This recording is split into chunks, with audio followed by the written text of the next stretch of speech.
Bismillahirrahmanirrahim. Assalamu alaikum students. Zahid Mahmood here, lecturer in chemistry at Cadet College Sukwal. Today we are going to discuss class 9th chemistry and the topic is formula mass. अब इस topic को की तरफ जाने से पहले आपको ज़रा सा डिफरेंस आना चाहिए कि लास्ट टाइम हम लोगों ने डिस्कस किया था मॉलिक्यूलर मास। अब हमारे पास दो तरह की चीज़ें होती हैं, एक है मॉलिक्यूल और दूसरा है हमारे पास फार्मूला यूनिट। अब मॉलिक्यूल वाले लेक्चर में हमने डिस्कस किया था मॉलिक्यूलर मास वाले लेक्चर में कि मॉलिक्यूल बनता कैसे है। जब हमारे पास मुख्तलिफ किस्म के एलिमेंट्स के एटम आपस में कंबाइन होते हैं, एटम जब आपस में कंबाइन होते हैं, एटम की कॉम्बिनेशन से आगे मॉलिक्यूल बन जाता है। लेकिन उसमें भी हमारे पास हमने ये देखना होता है कि एटम किस तरीके से कौन से बांड के लिहाज से कंबाइन हो रहे हैं। अगर वो एटम आपस में कोवलेंट बांड बना के कोवलेंटली कंबाइन हो, कोवलेंट बांड के जरिए कंबाइन होंगे, तो उनसे जो स्पीशी आगे बनेगी उसे हम कहेंगे मॉलिक्यूल। और उसका जो मास होगा, उस मॉलिक्यूल का जो मास होगा, वजन होगा, उसे हम कहेंगे मॉलिक्यूलर मास। लाइक एग्जांपल हम ले लेते हैं, हमारे पास हाइड्रोजन है, ये बांड बनाता है क्लोरीन के साथ। हाइड्रोजन का एटम मिलता है क्लोरीन के एटम के साथ, ये दो एटम आपस में मिल रहे हैं और ये मिल कौन से बांड के जरिए रहे हैं, आपस में कोवलेंट बांड बना रहे हैं। तो आपके पास आगे बनेगा HCl, इन दोनों की कॉम्बिनेशन से ये HCl बन रहे हैं। अब HCl को हम मॉलिक्यूल कहेंगे, क्यों कि इन एटमों, ये जो HCl हमारे पास ओरिजिनेट हुआ है, ये एटमों के दरमियान कोवलेंट बांड से जो चीज बनेगी उसे हम कहेंगे मॉलिक्यूल, और इसका जो मास होगा उसे हम कहेंगे मॉलिक्यूलर मास। अब दूसरे नंबर पे हमारे पास है फार्मूला मास। अब फार्मूला मास किसका होगा? फार्मूला मास होता है फार्मूला यूनिट का। अब आपको पता होना चाहिए इस टॉपिक की तरफ जाने से पहले कि फार्मूला यूनिट क्या है। फार्मूला यूनिट है कि जब हमारे पास दो एटम आपस में कंबाइन हो, फॉर एग्जाम्पल हमारे पास सोडियम है और दूसरी तरफ क्लोरीन है, सोडियम और क्लोरीन आपस में कंबाइन हो रहे हैं, बांड बना रहे हैं, लेकिन इनकी कॉम्बिनेशन का तरीका जरा डिफरेंट है। ये किस तरह कंबाइन हो रहे हैं? आयनिक बांड के जरिए कंबाइन हो रहे हैं, और पॉजिटिव और नेगेटिव चार्जेस हैं, पॉजिटिव और नेगेटिव आयन इनके अंदर मौजूद हैं। तो इसे हम पॉजिटिव और नेगेटिव चार्जेस जहां पे मौजूद होंगे उसे हम मॉलिक्यूल नहीं कहेंगे, उसे हम क्या कह देंगे? Formula unit. आयनिक बांड से जो चीज वजूद में आएगी उसे हम कहेंगे फार्मूला यूनिट। अब जो हमारे पास फार्मूला यूनिट के अंदर जो मौजूद चीजें होंगी, उन एटम्स के, उन आयंस के मैस को जब सम किया जाएगा, इनके मैस को जब हम ऐड अप करेंगे, सम करेंगे, उसका जो नतीजा निकलेगा इस फार्मूला यूनिट का, ओवरऑल जो मास निकलेगा, उस फार्मूला यूनिट के मास को हम कहेंगे, क्या कहेंगे? Formula mass. तो ये बिल्कुल मॉलिक्यूलर मास से मिलता जुलता है। फर्क क्या है? मॉलिक्यूलर मास में जो मॉलिक्यूल्स होते हैं उनके अंदर कौन सा बांड होगा? Covalent bond. और जो फार्मूला यूनिट के अंदर पॉजिटिव और नेगेटिव आयंस होते हैं, उनके दरमियान कौन सा बांड है? आयनिक बांड।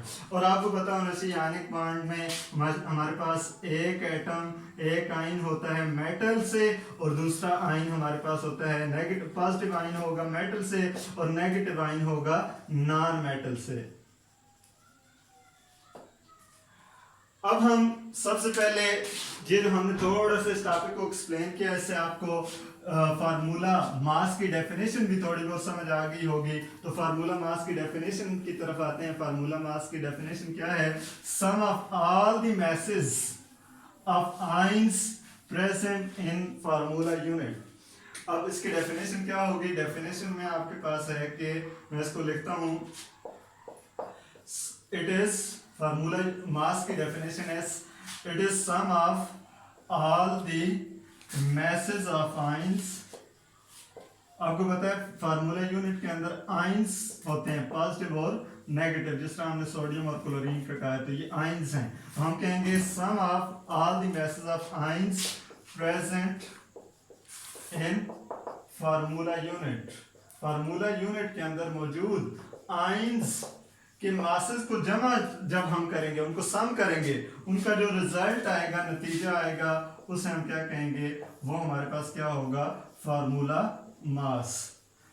एग्जाम्पल के तौर पे हम ले लेते हैं सोडियम क्लोराइड को टेबल साल्ट, कॉमन एग्जाम्पल है हमारे पास टेबल साल्ट, सोडियम क्लोराइड,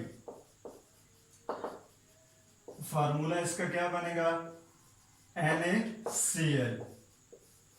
अब आपको पता होना चाहिए पीरियोडिक टेबल के लिहाज से आपको ये कुछ वैल्यूज खुद याद करनी पड़ेंगी। सोडियम का जो मास बनता है वो है 23 AMU सोडियम के आयन का, और क्लोरीन जो दूसरा इसके साथ है उसका बनता है 35.5 AMU। अब हमने सोडियम के आयन का अलग से मास है 23 AMU, वो हमें पता है, और क्लोरीन के आयन का अलग से सेपरेटली उसका मास है 35 AMU। लेकिन जब इन दोनों ने आपस में मिलके फार्मूला यूनिट बना लिया, अब जब हम फार्मूला यूनिट का मास निकालेंगे तो इन दोनों आयंस के मास को ऐड अप करेंगे, सम अप करेंगे, ऐड करने से जो आंसर आएगा वो हमारे पास इस फार्मूला यूनिट का पूरे के पूरे यूनिट का मास आएगा। तो 23 प्लस 35.5 को इन दोनों को ऐड अप करें तो आपके पास आंसर आता है 58.5। तो ये आपके पास सोडियम क्लोराइड का फार्मूला मास बनता है 58.5 AMU। यूनिट इसकी भी आएगी AMU। एग्जांपल में आप लिखेंगे formula mass of sodium chloride is what 58 AMU।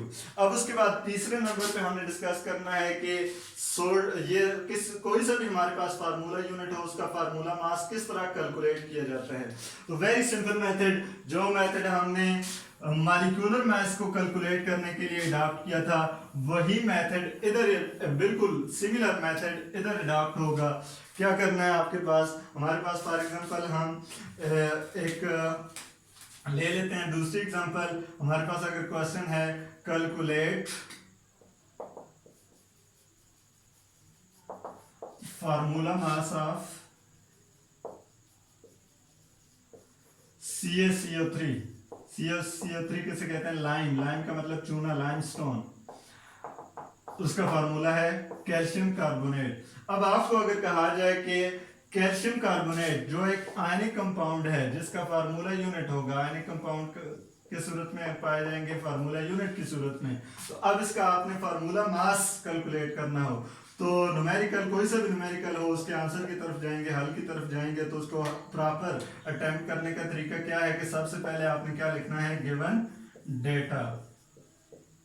सबसे पहले आपके पास आ जाएगा गिवन डेटा, कुछ बातें, कुछ वैल्यूज आपको खुद से पहले से पता होनी चाहिए। वो क्या है कि आप लिखेंगे मास ऑफ या एटॉमिक मास ऑफ। अब ये जो फार्मूला यूनिट जिसके हवाले से हम न्यूमेरिकल सॉल्व कर रहे हैं इसके अंदर कौन कौन से एटम हैं। पहला है आपके पास कैल्शियम, तो आप लिखेंगे atomic mass of calcium is equal to what, ये है 40 AMU। उसके बाद दूसरे नंबर पे आपको कार्बन नजर आ रहा है तो हम लिखेंगे atomic mass of carbon C is equal to 12 AMU। और तीसरे नंबर पे आपको ऑक्सीजन नजर आ रहा है तो आप लिखेंगे atomic mass of oxygen is 16 AMU। अब ये वैल्यूज आपने खुद याद करनी है, या आपको याद होनी चाहिए। हमने क्या फाइंड करना है, हम उसके बाद लिखेंगे टू फाइंड। जो चीज हमने फाइंड करनी है क्वेश्चन के अंदर हमें बताने का कहा गया वो क्या है, फार्मूला मास। हमने क्या फाइंड करना है, फार्मूला मास। तो फार्मूला मास किसका, ऑफ CaCO3 कैल्शियम कार्बोनेट का इज इक्वल टू डाल के आगे क्वेश्चन मार्क डाल देंगे। उसके बाद सॉल्यूशन की तरफ जाएंगे, हल की तरफ जाएंगे तो क्या करेंगे, उसी तरह बिल्कुल मॉलिक्यूलर मास को कैलकुलेट करने का जो मेथड था वही मेथड अडॉप्ट करेंगे। हम कहेंगे सबसे पहले ये फार्मूला यूनिट बना हुआ किससे है, सबसे पहले आपके पास कैल्शियम है तो आप लिखेंगे atomic mass of calcium Ca plus, उसके बाद दूसरा नंबर आ गया कार्बन का तो दरम्यान प्लस डालेंगे, आप लिखेंगे atomic mass of carbon C plus. अब कैल्शियम भी हमारे पास एक था, कार्बन भी एक था, लेकिन ऑक्सीजन कितने हैं, 3 हैं। तो इक्वेशन के बाहर इधर ब्रैकेट के बाहर हम लिख देंगे 3 और multiply by atomic mass of oxygen. और इन सब को सम अप करेंगे, कैल्शियम के मास को, कार्बन के मास को और ऑक्सीजन के मास को 3 टाइम्स जब हम ऐड अप करेंगे तो आपके पास क्या निकल आएगा, फार्मूला मास किसका, कैल्शियम कार्बोनेट का। अब इसको सम अप कर लेते हैं, बल्कि वैल्यूज पुट कर देंगे। सेकंड स्टेप में हमने जो गिवन डेटा में वैल्यूज लिखी हैं वो इसमें पुट कर देंगे। तो लिखेंगे putting values, atomic mass of calcium कितना है 40 AMU such unit, plus atomic mass of carbon कितना है 12 AMU, plus 3 into atomic mass of oxygen कितना है 16 AMU, उसको ब्रैकेट में लिख देंगे और इज इक्वल टू ये इन सब को ऐड अप करेंगे, सम अप करेंगे तो आपके पास क्या निकल आएगा, formula mass of CaCO3 calcium carbonate. अब 40 प्लस ये आपके पास कैलकुलेटर का काम है, plus 12 AMU, 40 plus 12 AMU plus 3 into 16 48 AMU। अब इन सब को सम अप करें, 40 प्लस 12 प्लस 48 तो ये आपके पास आ जाएगा 100 AMU। तो ये 100 AMU जो आपके पास इन तीनों को सम करने से आंसर आया, ये किसका आंसर है, ये आपके पास, ये आपने क्या कैलकुलेट किया, ये आपने कैल्शियम कार्बोनेट का इस तरीके से फार्मूला मास कैलकुलेट कर लिया। तो इस टॉपिक में बस यही था। आई होप सो कि आप इसको पिकअप कर लेंगे। ओके, टेक केयर, अल्लाह हाफिज़।